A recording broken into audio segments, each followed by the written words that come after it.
नमस्कार। राजधानी लखनऊ में all India bank officer association का अधिवेशन और हार्दिक स्वागत और अभिनंदन चारबाग होटल अंबर होटल में बड़ी धूमधाम से मनाया गया। लखनऊ के अहोरे अधिवेशन के शुभ all India bank association UP पर में अधिवेशन के मुख्य अतिथि इंडिया बैंक एसोसिएशन और कोमर वे कोटेश्वरी महासचिव IBA का हार्दिक स्वागत अभिनंदन किया। अधिवेशन में Vitthal comrade VK Siya UPC के ट्रेड यूनियन नेता श्री यादव सिंह ठाकुर, चेयरमैन उत्तर प्रदेश राजकुमार कानके, चिरंजीव बैंक कमरान RK धारी, पुनः महासचिव IBO UP एवं समाचार ग्रामीण प्रबंधक central bank of India Shri Rajiv Kumar MK संगठन अध्यक्ष UPC सम्मानित अतिथि के कोने से पधारे प्रतिनिधि और परिवार का भी स्वागत और अभिनंदन किया गया। इस अधिवेशन में सभी राज्यों के लोग सम्मिलित हुए थे। सारे बैंकों के लोग ने सम्मानित होकर अपना कार्यभार संभाला। तरफ से जो आज यहाँ पर अधिवेशन हुआ है उसके बारे में कुछ जानकारी दीजिए। जी, मैं डॉक्टर आरती, ट्रेड यूनियन जो है हमारा है, ट्रेड यूनियन कोऑर्डिनेशन सेंटर की मैं जो प्रदेश की सचिव हूँ और ऑल इंडिया फॉर ब्लॉक की भी मैं प्रदेश सचिव हूँ। आज जो है यहाँ जो कार्यक्रम था, 7वां अधिवेशन था all India bank officers association का, जो ये 7वां अधिवेशन हुआ था, जहाँ पे पूरे भारत से हमारे जो क्या बोलते हैं ऑफिसर्स हैं, उनके पदाधिकारी हैं, वो सब आए हुए थे।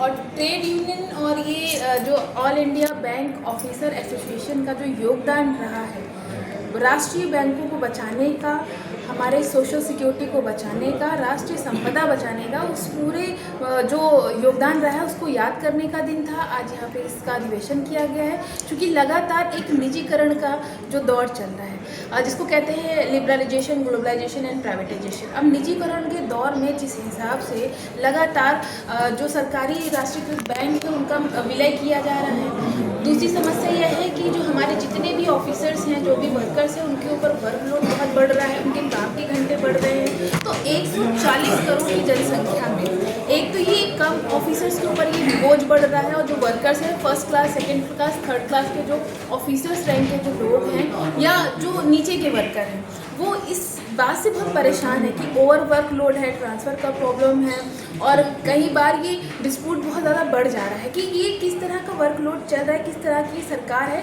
कि जो निजीकरण के दौर में अब सबसे बड़ी प्रॉब्लम ये है कि बैंकिंग सेक्टर में विदेशी निवेश को इन्होंने अलाउ कर दिया।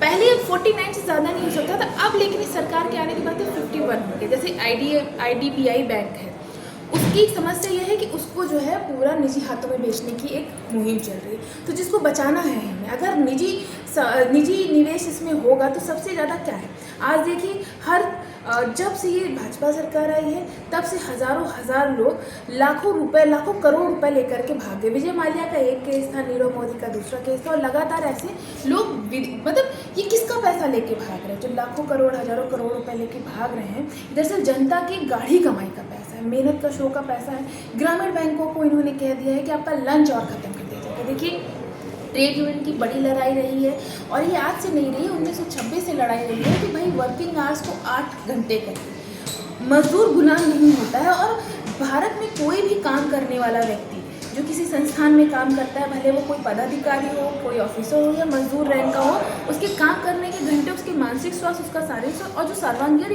स्वास्थ्य की जो जिम्मेदारी हमारा प्रेमबल लेता है, हमारा संविधान लेता है, ये निजीकरण उसको ख़त्म कर रहा है। तो हम इस बात को यहाँ पे लेकर के आए हैं और इसको जागरूकता फैलाना चाह रहे हैं कि ये बैंकों में जो आप निजीकरण ला रहे हैं, आउटसोर्सिंग ला रहे हैं, और इसमें क्या है, जनता की एक भय भी बढ़ रहा है कि लगातार बैंकों का विलय हो रहा है। जैसे हमने देखा पंजाब और सिंध नेशनल बैंक का ओरिएंटल में कर दिया, अब ये कहने जा रहे हैं कि 12 बैंकों को 5 में भेज देंगे।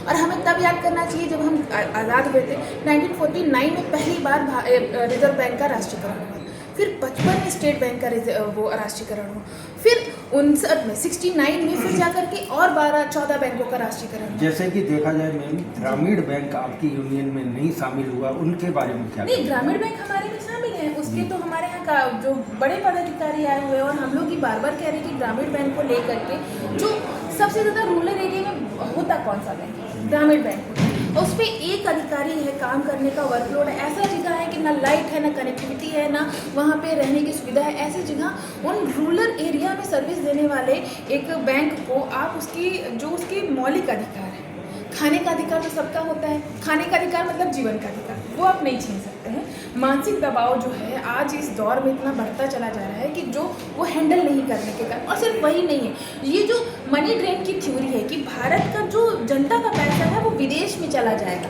विदेशी पूंजीकार आएंगे, केवल विदेशी पूंजी यहाँ लेकर के आएंगे, यहाँ की धन संपदा लेकर के तो वो विदेश भाग जाएंगे, तो भारत को तो वापस अब गुलामी की दौर में ला रहे हैं। तो ये सवाल और ये इसी चिंता की वजह से हम ये ऑफिसर्स जितने भी थे वो यहाँ पे आए थे ताकि इसका समाधान हो सके और हम ये लड़ाई लड़ सकें। ये लड़ाई सिर्फ इसकी नहीं है, तमाम उन सरकारी संस्थानों की है जिनके ऊपर आज गाज गिर रही है। ये अनअचीवेबल टारगेट दिए जाते हैं ऑफिसर्स को, ऐसे इमेजिनरी टारगेट दिए जाते हैं जो पूरे ही नहीं किए जा सकते। सरकारी बैंकों का काम होता था कि वो भारत के जो धन को है उसका प्रबंधन करें, अब उनका काम हो गया सबको आप LIC कराइए, सबका जो है इंश्योरेंस कराइए, ये काम राष्ट्रीय बैंकों का नहीं था। चलिए मैम, बहुत बहुत धन्यवाद मैम।